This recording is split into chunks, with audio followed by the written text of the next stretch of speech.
এই সংসারে এমন কিছু মানুষ আছেন যাদেরকে আপনার ভালো লাগে, তারা আপনার প্রিয়। আমরা চাই ওনারা আমাদের কাছে থাকুন, আমরা ওনাদের কাছে থাকি। এবার সেই ক্ষেত্রে আমরা তাদের ভালো ভালো উপহার দেওয়ার চেষ্টা করি, কারণ ওনারা হলেন আমাদের প্রিয়। আর তার বদলে আমরা আশা করে থাকি যে ওনারা আমাদের একটু সম্মান করবেন। এবার এই মানুষজন যারা আমাদের প্রিয়, এদের আমরা একটা উপহার দিই। সোনা দিয়ে থাকি, আভূষণ দিয়ে থাকি, হিরে মুক্ত দিয়ে থাকি। কিন্তু যদি ভেবে দেখি, এই সব কিছুরই একটা মূল্য আছে। ভেবে দেখুন, আপনি কি তাদের এমন কোনো উপহার দিতে পারেন যা কিনা অমূল্য? তা এরকম উপহার কি হতে পারে? ঠিক বলেছেন আপনি, প্রেম। এই প্রেমই হলো অমূল্য, কারণ মন থেকে এর উৎপত্তি হয়। না চেয়ে পাওয়া যায় আর না ছিনিয়ে নেওয়া যায় এই ভালোবাসা। ঠিক এইরকমই হয় এই সম্মান। যদি সম্মান করো তাহলে মন থেকে এবং ভালোবেসে করো, ভয় পেয়ে নয়। মনে রাখবেন, যে মাথা ভয়ের দ্বারা নত হয়, বিরোধিতাও প্রথমে সেই করে থাকে। যে মাথা ভালোবেসে নত হয়, তা আপনার জন্য বলিদানও দিতে পারে। এই সংসারের সব থেকে বড় উপহার, সব থেকে বড় বরদান এই প্রেম এবং সম্মান। তাকে সম্মান করুন আর আমার সাথে ভালোবেসে বলুন, রাধা রাধা। কখনো কোনো চাতককে দেখেছেন? একটা চাতক বর্ষার জন্য অপেক্ষা করে। সেই বর্ষার জলে নিজের তৃষ্ণা নিবারণ করে, নয়তো সারা বছর তৃষ্ণার্ত থেকে যায়। ও আকাশের দিকে তাকিয়ে থাকে আর অপেক্ষা করে যে কবে বর্ষা হবে আর কবে আমি আমার তৃষ্ণা নিবারণ করব। সেখানে অন্যদিকে একটি কাক বা একটা পায়রা, এরা কি করে? যেখানে জল পায় পান করে নেয়, যেখানে খাবার পায় খেয়ে নেয়, আত্মীয় স্বজন বন্ধু বান্ধব যাকেই পায় তার সাথে সময় কাটায়, খাবার খায় আর চলে যায়। এবার এদের মধ্যে মিল কোথায় আর পার্থক্য কোথায়? দুজনের কাছেই ডানা রয়েছে, দুজনেই উড়তে পারে।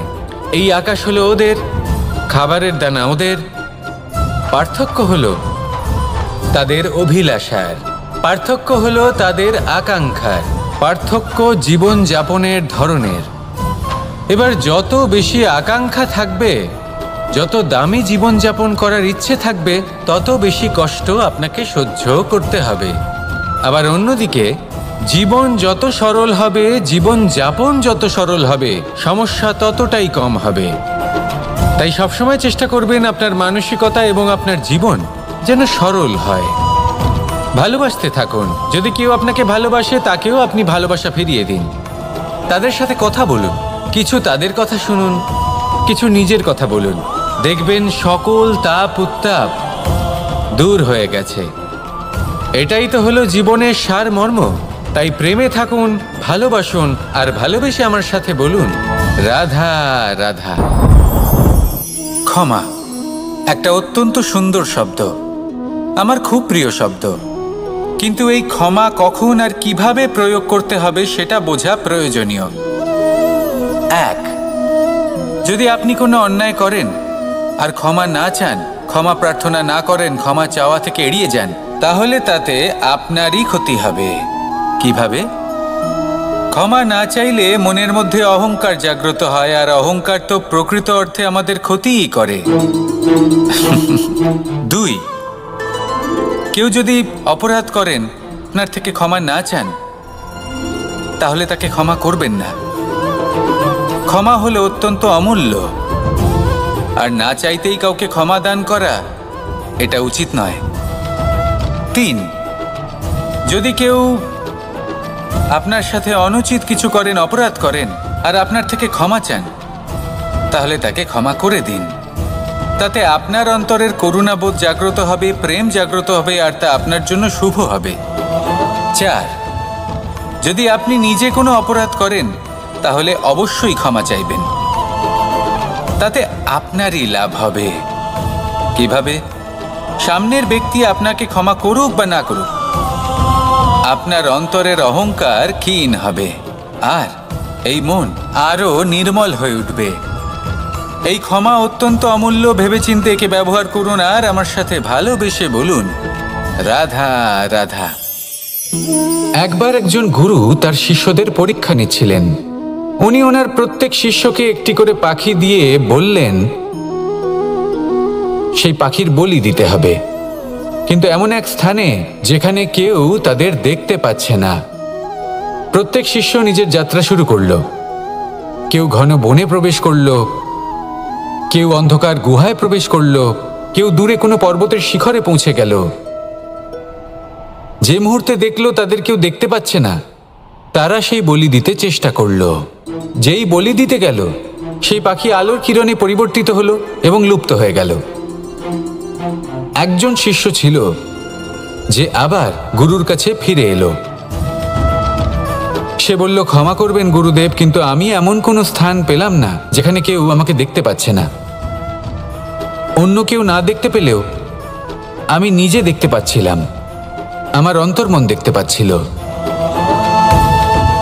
সেই শিষ্য বুঝতে পেরেছিল যে পরমাত্মার দৃষ্টি সবসময় তাকে দেখতে পাচ্ছে, আর ও কখনো অনুচিত কর্ম করতে পারবে না। আর শুধুমাত্র এই কারণে সেই শিষ্যই সেই পরীক্ষায় উত্তীর্ণ হলো। আসুন আর আমার সাথে ভালোবেসে বলুন, রাধা রাধা। আমরা সবাই ফল খাই, কিন্তু আমাদের সেই ফলই প্রিয় হয় যে পরিপক্ক হয়ে ওঠে, যেটা নম্র হয়, আর যে ফল অনেক বেশি মিষ্টি আর সুস্বাদু হয়ে থাকে, যাদের রঙে বাহার দেখা যায়।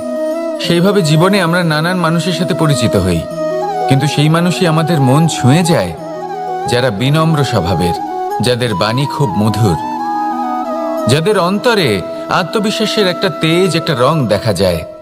এবার এমন ব্যক্তি আমরা কি করে হব? ঠিক সেইভাবেই যেমন একটা ফল রোদ, বর্ষা, শীত, বায়ু এই সকল সংকটময় পরিস্থিতির সম্মুখীন হয়ে পরিপক্ক হয়ে ওঠে, সেইভাবেই মানুষ সংকটময় পরিস্থিতির সম্মুখীন হয়ে পরিপক্ক হয়ে ওঠেন।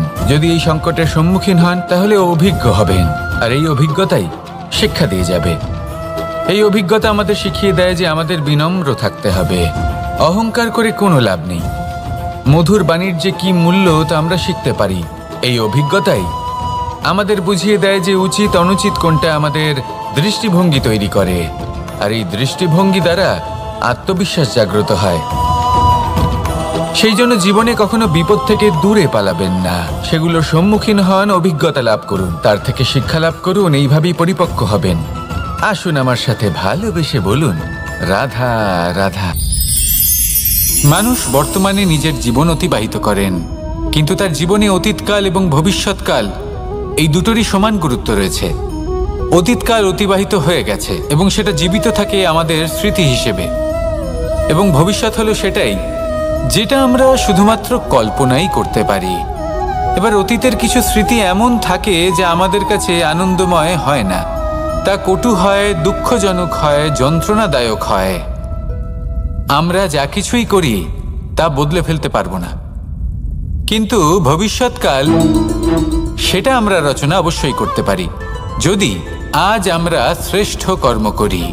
যদি আজকের এই দিনটা আমরা আনন্দের সাথে অতিবাহিত করি, সুখের সাথে অতিবাহিত করি, এক একটা মুহূর্ত আমরা আনন্দ এবং ভালোবাসার সাথে অতিবাহিত করি, আপনার আজকের এই কর্ম আপনার ভবিষ্যৎ নির্ধারণ করবে। আজ আপনি যেভাবে জীবন কাটাবেন তা ভবিষ্যতে গিয়ে অতীতকালে পরিণত হবে, আর তখন আপনি এমন স্মৃতি খুঁজে পাবেন যেখানে আপনি প্রত্যেকটি মুহূর্ত প্রেম এবং আনন্দের সাথে অতিবাহিত করেছেন, এবং সেই স্মৃতি মধুর হবে।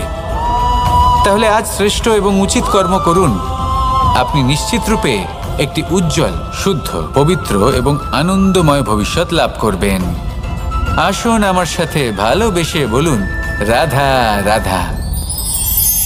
এই সংসারে অনেক অনেক এমন জ্ঞানী আছেন যারা নিজের সমস্ত জীবন জ্ঞান অর্জন করতে অতিবাহিত করেছেন।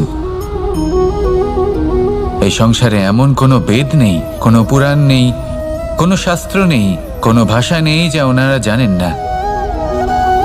এমন কোনো বিষয় নেই যা নিয়ে ওনারা কোনো বক্তব্য রাখতে পারবেন না।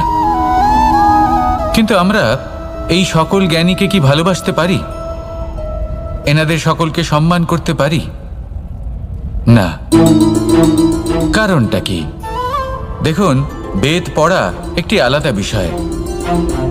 বেদনা বুঝতে পারা অন্য ব্যাপার, এবং বেদনা বোঝার জন্য, সেই জ্ঞান লাভ করার জন্য আপনাকে মন থেকে করুণা এবং প্রেমের সঠিক অর্থ বুঝতে হবে।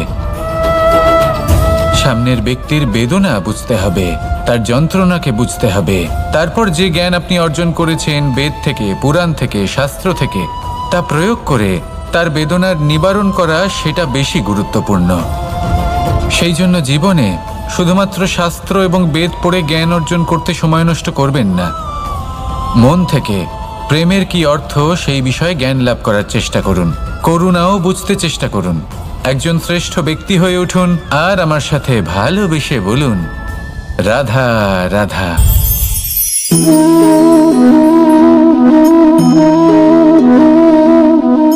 জল এই সংসারের সমস্ত প্রধান তত্ত্বের মধ্যে একটি।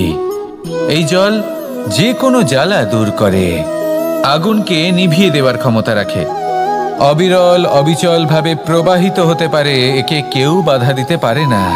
এর পথে বাধা সৃষ্টি করলে নিজের পথ নিজেই খুঁজে নেবে, বা সে নিজেই নিজের পথ বানিয়ে নেবে, কিন্তু কখনো থামবে না। এই জল হলো মহান, আর এর একটা মহান গুণ আছে, এর নিজস্ব কোনো রং নেই।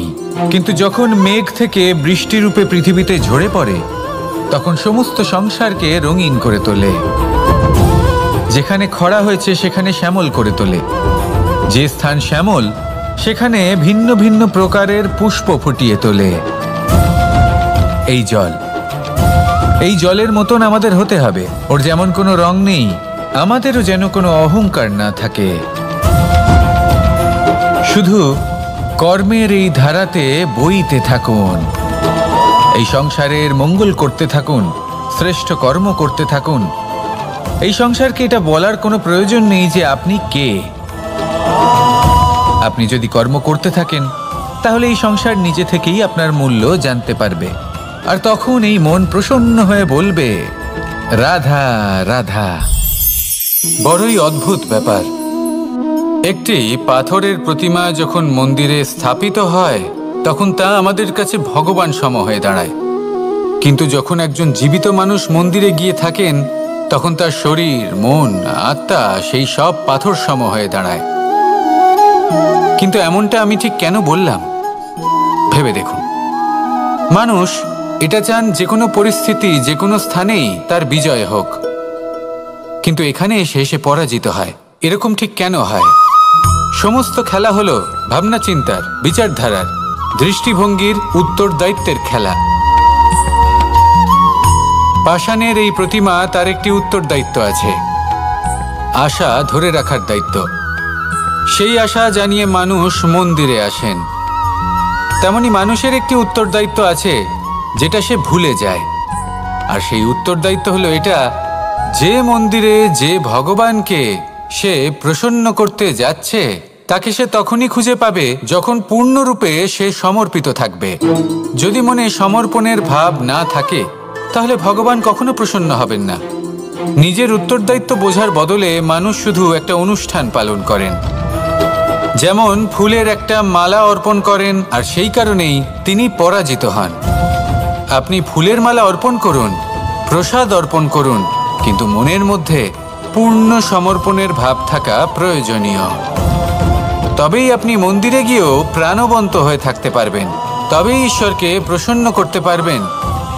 আসুন আমার সাথে ভালোবেসে বলুন, রাধা রাধা।